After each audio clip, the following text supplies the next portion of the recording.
എല്ലാവർക്കും നമസ്കാരം. നമ്മൾ ഇന്ന് ഡിസ്കസ് ചെയ്യാൻ പോകുന്ന ടോപ്പിക് വളരെ ഇമ്പോർട്ടന്റ് ആയിട്ടുള്ള ടോപ്പിക്കാണ്. കഴിഞ്ഞ 3 ഘട്ടങ്ങളിലും ആവർത്തിച്ച് വന്നിട്ടുള്ള ടോപ്പിക്കാണ്. ഗാർഹിക നിരോധന നിയമത്തെ കുറിച്ചാണ് നമ്മൾ ഡിസ്കസ് ചെയ്യുന്നത്. അപ്പോൾ അതിലേക്ക് കയറുന്നേക്കാൾ മുമ്പ് ആദ്യം തന്നെ ഈ എക്സാമുകളിൽ ചോദിച്ചിട്ടുള്ള ചോദ്യങ്ങൾ നമുക്ക് വേഗം ഒന്ന് നോക്കാം. അതിനുശേഷം അതിനെ ബേസ് ചെയ്തിട്ടുള്ള റിലേറ്റഡ് ഫാക്ട്സും കാര്യങ്ങളൊക്കെ നമുക്ക് വേഗം പഠിച്ചെടുക്കാം കേട്ടോ. ഓക്കെ, അപ്പോൾ ആദ്യം ഗാർഹിക പീഡനങ്ങളിൽ നിന്നുള്ള സ്ത്രീകളുടെ സംരക്ഷണ നിയമം 2005 നിയമത്തിന് കീഴിൽ ഒരു പീഡനത്തിന് ഇരയായ ഒരാൾക്ക് എന്ത് തരത്തിലുള്ള ആശ്വാസം തേടാനാകും? ആൻസർ വരുന്നത് സംരക്ഷണ ഉത്തരവുകൾ, താമസ ഉത്തരവുകൾ, പണ ആശ്വാസം. അതായത് മുകളിൽ പറഞ്ഞവയെല്ലാം ആൻസർ ആയിട്ട് വരുന്നുണ്ട്. എന്തൊക്കെയാണ്? സംരക്ഷണ ഉത്തരവുകൾ, താമസ ഉത്തരവുകൾ, പണ ആശ്വാസം. കേട്ടോ.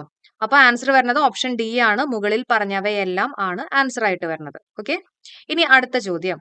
ഗാർഹിക പീഡനത്തിൽ നിന്നുള്ള സ്ത്രീകളുടെ സംരക്ഷണ നിയമം 2005 നിയമപ്രകാരം സംരക്ഷണ ഉത്തരവ് ലംഘിക്കുന്നതിനുള്ള പരമാവധി ശിക്ഷ എന്താണ്? അപ്പൊ ഇതിന്റെ മാക്സിമം ശിക്ഷയാണ് ചോദിച്ചിട്ടുള്ളത് അല്ലെ.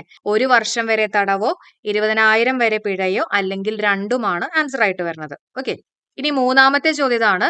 ഗാർഹിക അതിക്രമത്തിന്റെ വരുന്ന കാര്യങ്ങൾ ഏതൊക്കെയാണ്? അപ്പോ ഗാർഹിക ആക്രമണത്തിന്റെ നിർവചനം അത് ഇമ്പോർട്ടന്റ് ആണ്. അപ്പോൾ അതിന്റെ മീനിങ് ഒക്കെ നമ്മൾ നല്ലപോലെ മനസ്സിലാക്കിയിട്ടുള്ള ചോദ്യങ്ങളൊക്കെയാണ് വരിക കേട്ടോ. അപ്പൊ മാനസികവും ശാരീരികവുമായിട്ട് പരാതിക്കാരിയായ ആളിനെ ഉപദ്രവിക്കുക, അത് കറക്റ്റ് ആണ്. സ്ത്രീധനം തേടുന്നതിന് പരാതിക്കാരിയുടെ ബന്ധുവിനെ ശല്യം ചെയ്യുക, അതും കറക്റ്റ് ആണ്. സാമ്പത്തിക ചൂഷണം, അതായത് മുകളിൽ പറഞ്ഞവയെല്ലാം ഇതിന്റെ ആൻസർ ആയിട്ട് വരുന്നുണ്ട്. അപ്പൊ എന്തൊക്കെയാണ്? മാനസികവും ശാരീരികവുമായിട്ട് പരാതിക്കാരി ആയ ആളിനെ ഉപദ്രവിക്കുക, സ്ത്രീധനം നേടുന്നതിന് പരാതിക്കാരിയുടെ ബന്ധുവിനെ ശല്യം ചെയ്യുക, സാമ്പത്തിക ചൂഷണം. ഓക്കെ, അപ്പൊ ഇതായിരുന്നു അടുത്ത ചോദ്യം. ഇനി ഒരു ക്വസ്റ്റ്യനും കൂടി ഉണ്ട്. ഗാർഹിക പീഡനത്തിൽ നിന്നുള്ള സ്ത്രീകളുടെ സംരക്ഷണ നിയമം 2005 പ്രകാരം ഇരകളെ നേരിട്ട് ഉപദേശിക്കാൻ ആർക്കാകും പറ്റുക എന്നുള്ളതാണ് ചോദിച്ചിട്ടുള്ളത്. മജിസ്ട്രേറ്റിനാണ് കേട്ടോ, മജിസ്ട്രേറ്റിനാണ്. ഇതൊക്കെയാണ് ഒരു ക്വസ്റ്റ്യന്റെ പാറ്റേൺ. ഇനി നമുക്ക് ഇതുമായിട്ട് ബന്ധപ്പെട്ടിട്ടുള്ള റിലേറ്റഡ് ഫാക്ട്സുകൾ നോക്കാം. ഓക്കെ, ആദ്യത്തെ പോയിന്റ്. ഗാർഹിക പീഡന നിരോധന നിയമം പാർലമെന്റ് പാസ്സാക്കിയിട്ടുള്ള വർഷം അത് പഠിച്ചു വെക്കണം, വളരെ ഇമ്പോർട്ടന്റ് ആണ്. ഏത് വർഷമാണ്? 2005 ആണ്. ഓക്കെ, 2005. അപ്പൊ ഗാർഹിക പീഡനം എന്ന് പറയുമ്പോൾ തന്നെ അടിക്കുന്നതായിട്ടൊക്കെ ഒന്ന് സങ്കല്പിക്കാലോ അല്ലെ. 5 വിരലൊക്കെ വെച്ചിട്ട് അടിക്കുന്നതായിട്ടൊക്കെ ഒന്ന് സങ്കല്പിക്കാം. 2005 ആണെന്നുള്ളത് ഓർത്തു വെക്കാം.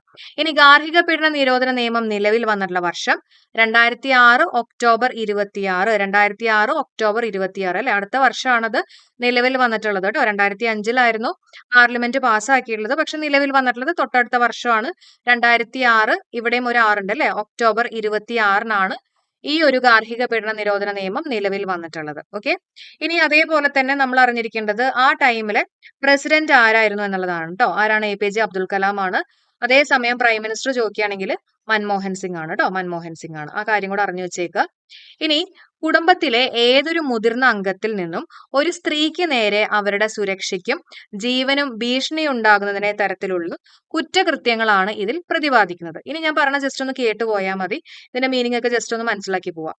ശാരീരികമായും ലൈംഗികവുമായുള്ള ചൂഷണം, മാനസികമായിട്ടുള്ള ചൂഷണം, സാമ്പത്തികമായിട്ടുള്ള ചൂഷണം എന്നിവ ഇതിൽ പെടുന്നു. അപ്പൊ നമ്മൾ പറയുന്നത് ഇതിനെ കുറിച്ച് ഗാർഹിക പീഡനത്തെ കുറിച്ചാണ് പറയുന്നത്. അപ്പൊ അതിനകത്ത് ഏതൊക്കെയാ വരുന്നത്? ഏതൊക്കെ തരത്തിലുള്ള ചൂഷണം വരുന്നത്?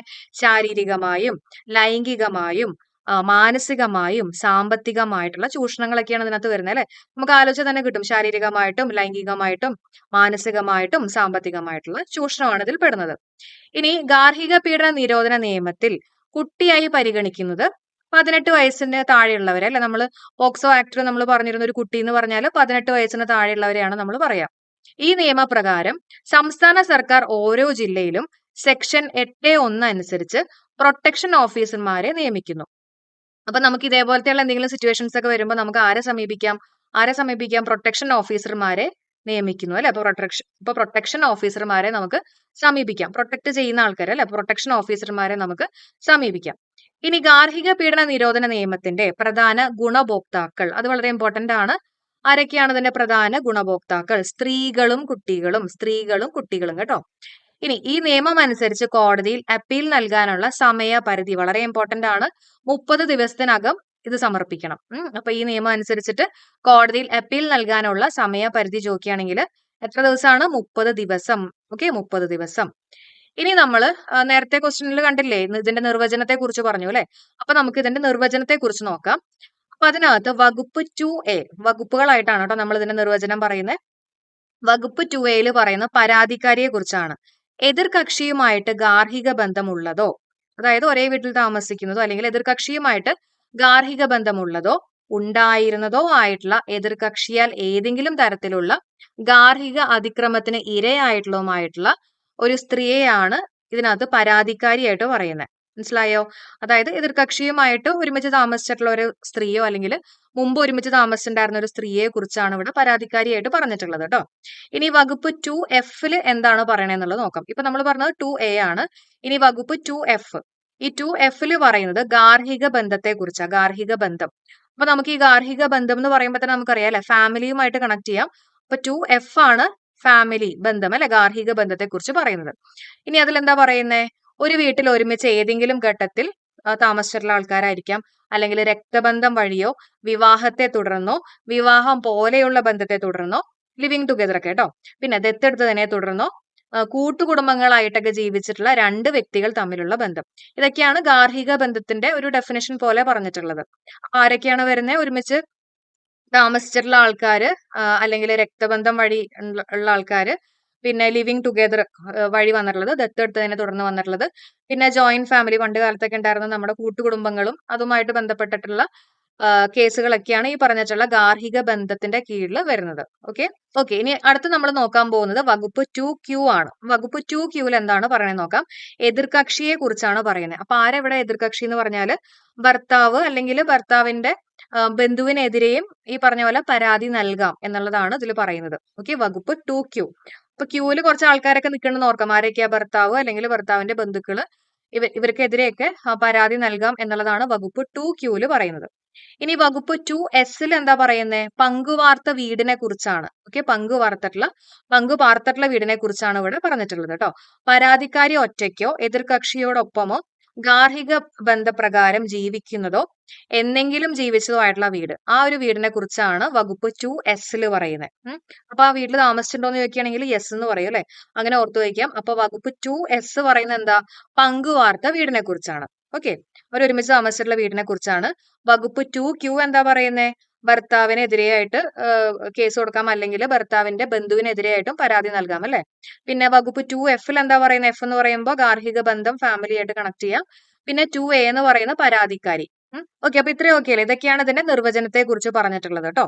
ഇതിന്റെയൊക്കെ അർത്ഥം മനസ്സിലാക്കിയിട്ട് എക്സാമിന് ചോദിക്കുമ്പോൾ അതനുസരിച്ചിട്ട് അർത്ഥം മനസ്സിലാക്കിയിട്ട് ബബിൾ ചെയ്യാം. ഇനി അടുത്ത് നോക്കാം. സ്ത്രീധനത്തിനോ സ്വത്തിനോ നിയമവിരുദ്ധമായിട്ടുള്ള ഏതെങ്കിലും ആവശ്യം സാധിക്കുന്നതിനോ പരാതിക്കാരിയെയോ അവരുമായിട്ട് ബന്ധമുള്ള മറ്റാരെങ്കിലുമോ എതിർകക്ഷി നിർബന്ധിക്കുകയോ പീഡിപ്പിക്കുകയോ അപകടത്തിലാക്കുകയോ ചെയ്യുന്നതും പരാതിക്കാരിയെ ശാരീരികമോ മാനസികമോ ആയി മുറിവേൽപ്പിക്കുകയോ ഉപദ്രവിക്കുകയോ ചെയ്യുന്നതും ഗാർഹിക അതിക്രമമായി കൺസിഡർ ചെയ്യുന്നു. അപ്പൊ ഏതൊക്കെ കേസാ? സ്ത്രീധനത്തിന്റെ കേസൊക്കെ ഇതിനകത്ത് വരും. സ്ത്രീധനത്തിനോ സ്വത്തിനോ നിയമവിരുദ്ധമായിട്ടുള്ള ഏതെങ്കിലും ആവശ്യം സാധിക്കുന്നതിനോ അതേപോലെ തന്നെ പരാതിക്കാരിയോ അവരുമായിട്ട് ബന്ധമുള്ള മറ്റാരെങ്കിലും കേട്ടോ, അങ്ങനെയൊക്കെ വേണമെങ്കിൽ ചോദിക്കാം. പരാതിക്കാരി മാത്രമല്ല, അവരുമായിട്ട് ബന്ധമുള്ള മറ്റാരെങ്കിലുമോ എതിർകക്ഷി നിർബന്ധിക്കുകയോ പീഡിപ്പിക്കുകയോ ചെയ്യുകയാണെങ്കിൽ ഇത് ഗാർഹിക അതിക്രമത്തിന്റെ കീഴിൽ വരുന്നതാണ് കേട്ടോ. ഇനി നമ്മൾ നേരത്തെ പറഞ്ഞു പലതരത്തിലുള്ള പീഡനം ഉണ്ടെന്ന് പറഞ്ഞു അല്ലെ. അപ്പൊ ശാരീരിക പീഡനമുണ്ട്, ലൈംഗിക പീഡനമുണ്ട്, അതേപോലെ തന്നെ വാചികവും വൈകാരികവുമായിട്ടുള്ള പീഡനമുണ്ട് അല്ലെ, പിന്നെ സാമ്പത്തിക പീഡനം ഉണ്ടെന്നൊക്കെ നമ്മൾ പറഞ്ഞു. അപ്പൊ ഇതിന്റെയൊക്കെ ജസ്റ്റ് എന്താന്നുള്ളത് വെറുതെ ഒന്ന് കേട്ടുപോവാ. അപ്പൊ ശാരീരിക പീഡനം എന്ന് പറഞ്ഞാല് പരാതിക്കാരിക്ക് ശാരീരിക വേദനയോ ഉപദ്രവമോ അവളുടെ ജീവനോ അവയവത്തിനോ ആരോഗ്യത്തിനോ അപകടമാകുന്ന ഏത് തരം പ്രവൃത്തിയും ഈ പറഞ്ഞിട്ടുള്ള ശാരീരിക പീഡനത്തിന്റെ കേസിൽ വരുന്നതാണ്. നമുക്കത് വായിച്ചു തന്നെ അറിയാൻ പറ്റും അല്ലെ. പിന്നെ ലൈംഗിക പീഡനം എന്ന് പറയുമ്പോൾ അതിനകത്ത് എന്തൊക്കെയാ വരുന്നത്? ലൈംഗിക സ്വഭാവമുള്ള അംഗവിക്ഷേപം, അപമാനിക്കൽ, സ്ത്രീയുടെ മാന്യതയ്ക്ക് ഭംഗം വരുത്തുന്ന ഏതൊരു തരത്തിലുള്ള പ്രവൃത്തിയും ഈ പറഞ്ഞ പോലെ ലൈംഗിക പീഡനത്തിന്റെ കേസിൽ വരും. ഇതൊക്കെ നമ്മുടെ കോമൺ സെൻസ് വെച്ച് നമുക്ക് മനസ്സിലാക്കി എടുക്കാവുന്ന കാര്യങ്ങളാണ് കേട്ടോ, പ്രത്യേകിച്ച് പഠിക്കാനൊന്നുമില്ല. ഇനി വാചികവും വൈകാരികവുമായിട്ടുള്ള പീഡനത്തിൽ നാണം കെടുത്തൽ, ഇരട്ടപ്പേര് വിളിക്കൽ, ഇതൊക്കെ ഇതിന്റെ എക്സാമ്പിൾ ആയിട്ട് വരുന്നതാണ്. നാണം കെടുത്തല്, ഇരട്ടപ്പേര് വിളിക്കൽ, പിന്നെന്താ കുഞ്ഞില്ലാത്തതിന്റെയോ ആൺകുഞ്ഞില്ലാത്തതിന്റെയോ പേരിൽ അധിക്ഷേപിക്കൽ, പരാതിക്കാരിക്ക് താല്പര്യമുള്ള ഏതെങ്കിലും വ്യക്തിയെ ഉപദ്രവിക്കുമെന്ന ഭീഷണി, ഇതൊക്കെ ഇതിന്റെ കേസിൽ വരുന്നതാണ്. ഏതിന്റെ കേസിൽ? വാചികവും വൈകാരികവുമായിട്ടുള്ള പീഡനം. ഓക്കെ, അപ്പൊ ലൈംഗിക പീഡനം നമ്മൾ പറഞ്ഞു, അതേപോലെ തന്നെ ശാരീരിക പീഡനം, വാചികവും വൈകാരികവുമായിട്ടുള്ള പീഡനം. അപ്പൊ അതായത് മെയിനായിട്ട് ഇങ്ങനെ നാണം കെടുത്തുന്ന കാര്യങ്ങളും ഇരട്ടപ്പേര് വിളിക്കുന്നതും പിന്നെ കുഞ്ഞില്ലാത്തതിന്റെ പേരിൽ ഹരാസ് ചെയ്യുന്നതും ആൺകുഞ്ഞില്ലാത്തതിന്റെ പേരിലൊക്കെ പറയുന്നതും ഒക്കെ ഈ ഒരു കേസിൽ വരുന്നതാണ്. ഇനി സാമ്പത്തിക പീഡനം എന്ന് പറയുമ്പോൾ തന്നെ നമുക്ക് ഒന്ന് മൈൻഡിലേക്ക് കൊണ്ടുവരാം അല്ലെ, എന്തൊക്കെയുണ്ടാവും? മിക്കവാറും സ്ത്രീധനത്തിന്റെ കേസ് ഉണ്ടാവും അല്ലെ. അപ്പൊ സ്ത്രീധനമോ അതേപോലെ തന്നെ സ്വത്തോ ജീവനാംശമോ പിന്നെ അവർ പങ്കു പാർക്കുന്ന വീടിന്റെ വാടകയോ അപഹരിക്കുക, നിഷേധിക്കുക, ലഭ്യമാകുന്ന തടയുക, അന്യാധീനപ്പെടുത്തുക തുടങ്ങിയവയെല്ലാം ഇതിന്റെ എക്സാമ്പിളുകളായിട്ട് വരുന്ന കേസുകളാണ്. ഓക്കെ. അപ്പൊ ഏതൊക്കെയാണ് പീഡനങ്ങൾ വരുന്നത്? ശാരീരിക പീഡനം, ലൈംഗിക പീഡനം, വാചികവും വൈകാരികവുമായിട്ടുള്ള പീഡനം, സാമ്പത്തിക പീഡനം. സെറ്റ് അല്ലേ? ഇനി ഇങ്ങനെയൊക്കെ വന്നു കഴിയുമ്പോൾ പരാതി സമർപ്പിക്കേണ്ടത് ആർക്കാണ് എന്നുള്ളതാണ് പറഞ്ഞിട്ടുള്ളത്. ഓക്കെ. അപ്പോ ഇതിൽ ഏതെങ്കിലും 4 പേർക്ക് പരാതി കൊടുക്കാം. അപ്പൊ ആർക്കാണെന്ന് ചോദിക്കുകയാണെങ്കിൽ സംരക്ഷണ ഉദ്യോഗസ്ഥയ്ക്ക്, അല്ലെങ്കിൽ സേവനദാതാക്കൾക്ക്, അല്ലെങ്കിൽ പോലീസിന്, അല്ലെങ്കിൽ മജിസ്ട്രേറ്റിന്. ഓക്കെ. അപ്പോ ഈ പറഞ്ഞിട്ടുള്ള 4 ആർക്കെങ്കിലും നമുക്ക് കൊടുക്കാം കേട്ടോ. സംരക്ഷണ ഉദ്യോഗസ്ഥ, സേവനദാതാക്കള്, പോലീസ്, മജിസ്ട്രേറ്റ്. അപ്പൊ ഒന്ന് പഠിച്ചു വെച്ചേക്കണം. 4 പേരുടെ ആരൊക്കെയാണെന്നുള്ളത് അറിഞ്ഞു വെച്ചേക്കണം. ചിലപ്പോൾ വേണമെങ്കിൽ ഇതേപോലെ 4 ഓപ്ഷൻസ് കൊടുത്തിട്ട് ഇവയെല്ലാം അല്ലെങ്കിൽ ഒരെണ്ണം തെറ്റ് അങ്ങനെയൊക്കെ വേണമെങ്കിൽ ചോദിക്കാം. പിന്നെ നമ്മൾ പറഞ്ഞു പ്രൊട്ടക്ഷൻ ഓഫീസർമാരുടെ കാര്യം പറഞ്ഞു അല്ലെ. അപ്പൊ ഇങ്ങനെ എന്തെങ്കിലും കേസുകളൊക്കെ വരുമ്പോൾ നമുക്ക് പ്രൊട്ടക്ഷൻ ഓഫീസറിനെ ബന്ധപ്പെടാം എന്നൊക്കെ പറഞ്ഞിരുന്നു. അപ്പൊ പ്രൊട്ടക്ഷൻ ഓഫീസർമാർക്ക് വേണ്ടിയിട്ടുള്ള യോഗ്യതകളെ കുറിച്ചാണ് ഇവിടെ പറഞ്ഞിട്ടുള്ളത്. സംസ്ഥാന സർക്കാർ നിയമിക്കുന്ന പ്രൊട്ടക്ഷൻ ഓഫീസർമാർ സർക്കാർ ഉദ്യോഗസ്ഥരോ സന്നദ്ധ സംഘടനാ പ്രതിനിധികളോ ആകാം. എന്നാൽ വനിതകൾക്ക് മുൻഗണന നൽകണം. ഓക്കെ, സ്ത്രീകൾക്ക് മുൻഗണന നൽകണം. മനസ്സിലായല്ലോ? സംസ്ഥാന സർക്കാർ നിയമിക്കുന്ന പ്രൊട്ടക്ഷൻ ഓഫീസർമാർ സർക്കാർ ഉദ്യോഗസ്ഥരോ സന്നദ്ധ സംഘടനാ പ്രതിനിധികളോ ആകാം. ഇനി പ്രൊട്ടക്ഷൻ ഓഫീസറായിട്ട് നിയമിക്കപ്പെടുന്ന ആൾക്ക് സാമൂഹ്യ രംഗത്ത് കുറഞ്ഞത് 3 വർഷത്തെ പരിചയം ഉണ്ടായിരിക്കണം. ഇമ്പോർട്ടന്റ് ആണ്. എത്ര വർഷത്തെ പരിചയം ഉണ്ടായിരിക്കണം? 3 വർഷത്തെ പരിചയം ഉണ്ടായിരിക്കണം. ഇനി പ്രൊട്ടക്ഷൻ ഓഫീസറുടെ കാലാവധി കുറഞ്ഞത് 3 വർഷം ആയിരിക്കണം. അപ്പൊ ഇതൊക്കെയാണ് നമ്മുടെ പ്രൊട്ടക്ഷൻ ഓഫീസറിന്റെ എന്താ പറയാ യോഗ്യതകളെ കുറിച്ച് പറഞ്ഞിട്ടുള്ള കാര്യങ്ങൾ കേട്ടോ. അപ്പൊ ഇതൊക്കെ ഒന്ന് കേട്ടു പോവാ. ഇനി അടുത്തത് ഈ പ്രൊട്ടക്ഷൻ ഓഫീസറിന്റെ ഡ്യൂട്ടീസിനെ കുറിച്ചാണ് നമ്മൾ നോക്കുന്നത്. എന്തൊക്കെയാണ് പ്രൊട്ടക്ഷൻ ഓഫീസർ ചെയ്യേണ്ടത് എന്നുള്ള കാര്യങ്ങളെ കുറിച്ചാണ് നമ്മൾ നോക്കുന്നത്. അപ്പൊ ഇതെല്ലാം ബൈഹാർട്ട് പഠിക്കാനല്ല കേട്ടോ. ഇതെല്ലാം നമ്മളൊന്ന് മനസ്സിലാക്കി പഠിച്ചു കഴിഞ്ഞാൽ പ്രസ്താവന തരത്തിലുള്ള ചോദ്യങ്ങളൊക്കെ വരുമ്പോൾ നമുക്ക് കുറച്ചും കൂടെ എളുപ്പമായിരിക്കും. അതിന് വേണ്ടിയിട്ടാണ്. ഓക്കെ. അപ്പൊ ഇതിലെ ഫസ്റ്റ് പോയിന്റ് നിയമപ്രകാരമുള്ള പ്രവർത്തനങ്ങൾ നടത്തുന്നതിന് മജിസ്ട്രേറ്റിനെ സഹായിക്കുക. അപ്പൊ മെയിൻ ആയിട്ട് മജിസ്ട്രേറ്റിനെ സഹായിക്കുക എന്നുള്ളതാണ്. പരാതിക്കാരി ആഗ്രഹിക്കുന്നുവെങ്കിൽ പരാതി തയ്യാറാക്കുന്നതിന് സഹായിക്കുക. അപ്പൊ പരാതിക്കാരി ആഗ്രഹിക്കുന്നുണ്ടെങ്കിൽ മാത്രം അവരെ സഹായിക്കുക കേട്ടോ. ഇനി പരാതിക്കാരിൽ നിന്നും ലഭിച്ചിട്ടുള്ള പരാതി അനുസരിച്ച് നിശ്ചിത ഫോറത്തിൽ ഡൊമസ്റ്റിക് ഇൻഡിപെൻഡന്റ് റിപ്പോർട്ട് അല്ലെങ്കിൽ DIR വേണമെങ്കിൽ ചോദിക്കാം എന്താ DIR കേട്ടോ. എന്താ ഡൊമസ്റ്റിക് ഇൻഡിപെൻഡന്റ് റിപ്പോർട്ട് തയ്യാറാക്കി അത് ബന്ധപ്പെട്ട മജിസ്ട്രേറ്റിന് സമർപ്പിക്കുകയും പകർപ്പുകൾ അതിന്റെ കോപ്പീസ് പോലീസ് ഉദ്യോഗസ്ഥൻ, സർവീസ് പ്രൊവൈഡർ എന്നിവർക്ക് നൽകുകയും ചെയ്യുക. അപ്പൊ എന്തൊക്കെയാണ് നമ്മൾ പറഞ്ഞിട്ടുള്ള പോയിന്റുകൾ? ഒന്ന് മജിസ്ട്രേറ്റിനെ സഹായിക്കുക എന്ന് പറഞ്ഞു. ഇനി പരാതിക്കാരി ആഗ്രഹിക്കുന്നുണ്ടെങ്കിൽ അവരെയും സഹായിക്കുക. പരാതിക്കാരിൽ നിന്നും ലഭിച്ചിട്ടുള്ള പരാതി അനുസരിച്ച് നിശ്ചിത ഫോറത്തിൽ ഡൊമസ്റ്റിക് ഇൻഡിപെൻഡന്റ് റിപ്പോർട്ട് ഒരു റിപ്പോർട്ട് തയ്യാറാക്കി അല്ലെ. ആ റിപ്പോർട്ടിന്റെ പേരെന്താ? ഡൊമസ്റ്റിക് ഇൻഡിപെൻഡന്റ് റിപ്പോർട്ട് തയ്യാറാക്കി അത് ബന്ധപ്പെട്ട മജിസ്ട്രേറ്റിന് സമർപ്പിക്കുകയും അതിന്റെ കോപ്പീസ് ആർക്കൊക്കെ കൊടുക്കണം? അത് പോലീസിനും അതേപോലെ തന്നെ സർവീസ് പ്രൊവൈഡർക്കും കൊടുക്കണം അല്ലെ. പിന്നെ പ്രൊട്ടക്ഷൻ ഉത്തരവ് ലഭിക്കുന്നതിന് പരാതിക്കാരുടെ ആവശ്യപ്രകാരം നിർദ്ദിഷ്ട ഫോറത്തിൽ അപേക്ഷ തയ്യാറാക്കി മജിസ്ട്രേറ്റിന് നൽകുക. ഓക്കെ. പ്രൊട്ടക്ഷൻ ഉത്തരവ് ലഭിക്കുന്നതിന് പരാതിക്കാരിയുടെ ആവശ്യപ്രകാരം നിർദ്ദിഷ്ട ഫോറത്തിൽ അപേക്ഷ തയ്യാറാക്കിയിട്ട് മജിസ്ട്രേറ്റിന് നൽകുക. ശാരീരിക ക്ഷതമുണ്ടെങ്കിൽ വൈദ്യ പരിശോധനയ്ക്ക് സംവിധാനം ഒരുക്കൽ അല്ലെ. ഇതേപോലെയുള്ള ഗാർഹിക പീഡനം ആയിട്ടൊക്കെ വന്നു കഴിയുമ്പോൾ ശാരീരിക ക്ഷതമുണ്ടെങ്കിൽ അവരെ വൈദ്യ പരിശോധനയ്ക്ക് സംവിധാനം ഒരുക്കി കൊടുക്കണം. അതേപോലെ തന്നെ ആവശ്യമെങ്കിൽ സുരക്ഷാ ഭവനങ്ങളിൽ താമസം ഏർപ്പാടാക്കണം അല്ലെ. ആവശ്യമുണ്ടെങ്കിൽ എന്തായാലും ആ വീട്ടിലേക്കാണ് തിരിച്ചു പോകാൻ പറ്റില്ലെങ്കിൽ അങ്ങനത്തെ ഒരു അവസ്ഥയാണെങ്കിൽ സുരക്ഷാ ഭവനങ്ങൾ ഏർപ്പെടുത്തണം. പിന്നെ സാമ്പത്തിക സഹായം ലഭ്യമാക്കുക. ഇതൊക്കെ പ്രൊട്ടക്ഷൻ ഓഫീസറിന്റെ ചുമതലകളിൽ പെടുന്ന കാര്യങ്ങളാണ് കേട്ടോ. ഇനി പ്രൊട്ടക്ഷൻ ഓഫീസർമാർ മജിസ്ട്രേറ്റിന്റെയോ സർക്കാരിന്റെയോ മേൽനോട്ടത്തിലും നിയന്ത്രണത്തിലും ആയിരിക്കണം. അപ്പൊ ആരുടെയൊക്കെ നിയന്ത്രണത്തിലായിരിക്കണം? പ്രൊട്ടക്ഷൻ ഓഫീസർമാർ മജിസ്ട്രേറ്റിന്റെയോ സർക്കാരിന്റെയോ മേൽനോട്ടത്തിലും നിയന്ത്രണത്തിലും ആയിരിക്കണം എന്നുള്ള കാര്യം അറിഞ്ഞു വെച്ചേക്കുക. അപ്പൊ പോയിന്റ്സുകളൊക്കെ ക്ലിയർ ആണല്ലോ. മജിസ്ട്രേറ്റിനെ സഹായിക്കുക, പരാതിക്കാരിക്ക് ആഗ്രഹം ഉണ്ടെങ്കിൽ അവരെ സഹായിക്കുക, പിന്നെ ഒരു റിപ്പോർട്ട് സമർപ്പിക്കണം അല്ലെ. അതിന്റെ പേരെന്താ? ഡൊമസ്റ്റിക് ഇൻഡിപെൻഡന്റ് റിപ്പോർട്ടാണ്. അതിന്റെ കോപ്പീസ് ആർക്ക് കൊടുക്കണം? പോലീസിനും അതേപോലെ തന്നെ സർവീസ് പ്രൊവൈഡർക്ക് കൊടുക്കണം. പിന്നെ നമ്മൾ എന്താ പറഞ്ഞ? പ്രൊട്ടക്ഷൻ ഉത്തരവ് ലഭിക്കുന്നതിന് പരാതിക്കാരുടെ ആവശ്യപ്രകാരം നിർദ്ദിഷ്ട ഫോറത്തിൽ അപേക്ഷ തയ്യാറാക്കിയിട്ട് മജിസ്ട്രേറ്റിന് നൽകുക. ശാരീരിക പ്രശ്നങ്ങളൊക്കെ ഉണ്ടെങ്കിൽ ഹോസ്പിറ്റലിലേക്ക് എത്തിക്കുക. അതേപോലെ തന്നെ സുരക്ഷാ ഭവനുകൾ ഏർപ്പെടുത്തുക, സാമ്പത്തിക സഹായം ലഭ്യമാക്കുക. ഇങ്ങനെയുള്ള കാര്യങ്ങളൊക്കെയാണ് ഈ പറഞ്ഞിട്ടുള്ള പ്രൊട്ടക്ഷൻ ഓഫീസറിന്റെ കർത്തവ്യങ്ങൾ അല്ലെങ്കിൽ അവരുടെ ഡ്യൂട്ടീസ് എന്ന് പറയുന്നത്. ഇനി നിയമപ്രകാരം കേസുകൾ വിചാരണ ചെയ്യാനുള്ള അധികാരം ആർക്കാ ഉള്ളത്? ഫസ്റ്റ് ക്ലാസ് ജുഡീഷ്യൽ മജിസ്ട്രേറ്റിനാണുള്ളത് കേട്ടോ. അപ്പൊ നിയമപ്രകാരം കേസുകൾ വിചാരണ ചെയ്യാനുള്ള അധികാരം ആർക്കാണുള്ളത്? ജുഡീഷ്യലിന്, അതായത് ഫസ്റ്റ് ക്ലാസ് ജുഡീഷ്യൽ മജിസ്ട്രേറ്റിനാണ് ഉള്ള എന്നുള്ള കാര്യം അറിഞ്ഞു വെച്ചേക്കുക. ഇനി കഴിഞ്ഞ എക്സാമിന് ചോദിച്ചിട്ടുള്ള ചോദ്യം നമ്മൾ നേരത്തെ ഡിസ്കസ് ചെയ്തിട്ടുള്ളതാണ്. ഗാർഹിക പീഡനങ്ങളിൽ നിന്നുള്ള സ്ത്രീകളുടെ സംരക്ഷണ നിയമം 2005 നിയമത്തിന് കീഴിൽ ഒരു പീഡനത്തിന് ഇരയായ ഒരാൾക്ക് എന്ത് തരത്തിലുള്ള ആശ്വാസം തേടാനാവും? അപ്പൊ എന്തൊക്കെയാണ് അതിനകത്ത് വരുന്നത്? സംരക്ഷണ ഉത്തരവുകൾ, അല്ലെ? സംരക്ഷിക്കണം എന്നുള്ളത് പറഞ്ഞു. താമസ സൗകര്യം ഏർപ്പെടുത്തണം എന്ന് പറഞ്ഞില്ല. അപ്പൊ താമസ ഉത്തരവുകൾ, പണ ആശ്വാസം, അല്ലെ? മുകളിൽ പറഞ്ഞവയെല്ലാം ആണ് ആൻസർ ആയിട്ട് വരുന്നത്. മനസ്സിലായോ? ഈ ഒരു തരത്തിലൊക്കെയാണ് എക്സാമിന് ചോദിക്കുക കേട്ടോ. അപ്പൊ സംരക്ഷണ ഉത്തരവുകൾ, താമസ സൗകര്യം ഉത്തരവുകൾ, സാമ്പത്തിക പരിഹാരം, നഷ്ടപരിഹാരം, കസ്റ്റഡി ഉത്തരവുകൾ, ഇതെല്ലാമാണ് അതിന്റെ എക്സാമ്പിളുകളായിട്ട് വരുന്നത്. ഇനി അടുത്ത് നമുക്ക് നോക്കേണ്ടത് വകുപ്പ് 18 ആണ്. വകുപ്പ് 18 എന്താ പറയണെന്നുള്ളത് നോക്കാം. കുറച്ച് വകുപ്പുകളാണ്, വളരെ സിമ്പിൾ ആണ് കേട്ടോ, ടെൻഷൻ അടിക്കാനൊന്നുമില്ല. അപ്പൊ വകുപ്പ് 18 പറയുന്നത് സംരക്ഷണ ഉത്തരവാണ്. സംരക്ഷണ ഉത്തരവ് നമ്മൾ നേരത്തെ പറഞ്ഞില്ലേ, കുറെ ഉത്തരവ് പറഞ്ഞില്ലേ, അതിലെ സംരക്ഷണ ഉത്തരവ്. അപ്പം വേണമെങ്കിൽ ഇങ്ങനെ ചോദിക്കാം, സംരക്ഷണ ഉത്തരവ് പറയുന്ന വകുപ്പ് ഏതാണ്? വകുപ്പ് 18 ആണ്.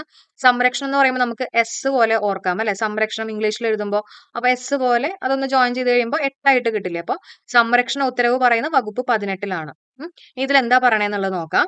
ഇതിൽ പറയുന്നത് ഇരു കക്ഷികളുടെയും ഭാഗം കേട്ട ശേഷം ഗാർഹിക പീഡനം നടന്നുവെന്നോ നടക്കാൻ സാധ്യതയുണ്ടെന്നോ പ്രഥമ ദൃഷ്ട്യാ ബോധപ്പെടുന്ന പക്ഷം മജിസ്ട്രേറ്റിന് പരാതിക്കാരിക്ക് അനുകൂലമായും എതിർകക്ഷിക്ക് എതിരായും വിവിധ സംരക്ഷണ ഉത്തരവുകൾ പുറപ്പെടുവിക്കാനുള്ള അവകാശമുണ്ട്.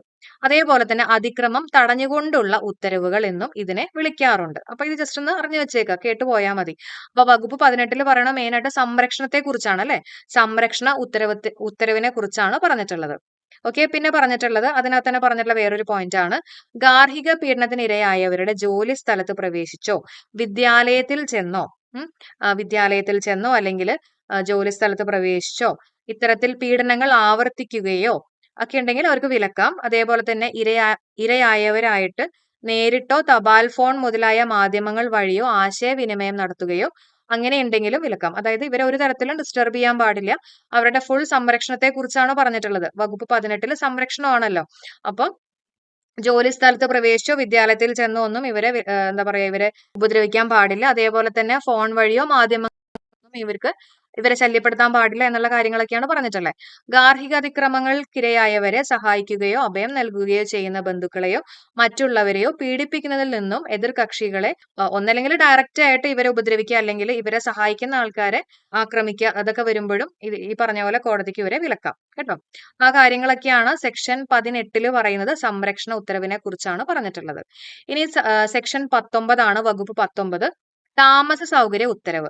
അപ്പൊ താമസ സൗകര്യത്തെ കുറിച്ച് പറയുന്ന ഒരു സെക്ഷൻ ഏതാണെന്ന് ചോദിക്കുകയാണെങ്കിൽ സെക്ഷൻ 19 ആണ്. സെക്ഷൻ 19. അപ്പൊ ഇതിൽ എന്തൊക്കെയാണ് പറഞ്ഞതെന്നുള്ളത് നമുക്ക് നോക്കാം. പരാതിക്കാരിക്ക് നിയമപരമായിട്ട് അവകാശമുണ്ടെങ്കിലും ഇല്ലെങ്കിലും എതിർ കക്ഷിക്കൊപ്പം പങ്കുപാർത്ത വീട്ടിൽ നിന്നും ഒഴിപ്പിക്കുകയോ താമസിക്കുന്നതിൽ ശല്യം ചെയ്യുന്നതിനെ വിലക്കി ഉത്തരവിടാൻ ഈ വകുപ്പ് പ്രകാരം മജിസ്ട്രേറ്റിന് അധികാരമുണ്ട്. ഇനി വളരെ ഇമ്പോർട്ടന്റ് ആയിട്ടുള്ള ഒരു പോയിന്റ് ആണ്, ഒരുമിച്ച് താമസിച്ച വീട്ടിൽ നിന്നും മാറി നിൽക്കാൻ എതിർ കക്ഷിയോട് നിർദ്ദേശിക്കുക ഇതൊരു സ്ത്രീക്കെതിരെ പുറപ്പെടുവിക്കാൻ പാടില്ല. മനസ്സിലായല്ലോ? അത് ഇമ്പോർട്ടന്റ് ആണ്. ഒരുമിച്ച് താമസിച്ച വീട്ടിൽ നിന്നും മാറി നിൽക്കാൻ എതിർ കക്ഷിയോട് നിർദ്ദേശിക്കുക ഇതൊരു സ്ത്രീക്കെതിരെ പുറപ്പെടുവിക്കാൻ പാടില്ല കേട്ടോ. ഇനി പരാതിക്കാരിക്ക് നിയമപരമായിട്ട് അവകാശമുണ്ടെങ്കിലും ഇല്ലെങ്കിലും ഒന്നിച്ച് താമസിച്ച ഭവനത്തിൽ നിന്നും ഒഴിപ്പിക്കുകയോ ശല്യപ്പെടുത്തുകയോ ചെയ്യുന്നതിൽ നിന്നും എതിർ കക്ഷിയെ തടയുക.